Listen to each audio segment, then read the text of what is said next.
Nagluto nga pala ako ng tortang talong. So, binalitan balatan ko yung na, inihaw natin na tortang talong. Mas masarap kasi pag inihaw mo yan. May smoky flavor. Kesa ilaga po. Inihaw ko na lang.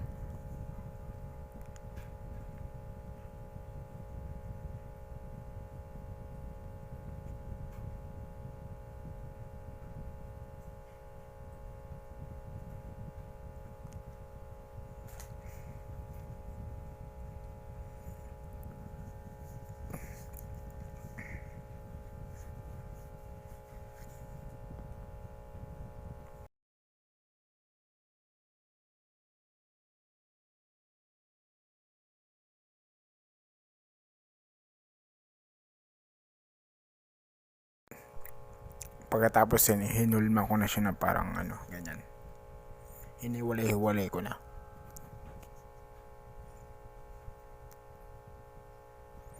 And then ito yung eggs. And then pinainit ko na yung kawali. Tapos prito na natin yan.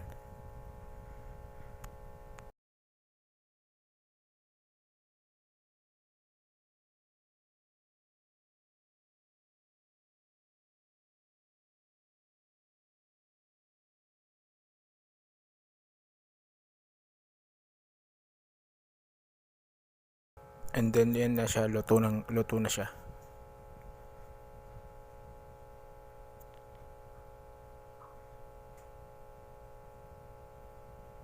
So, yun lang siya guys. Luto na siya. Ganun lang kasimple magluto ng tortang talong.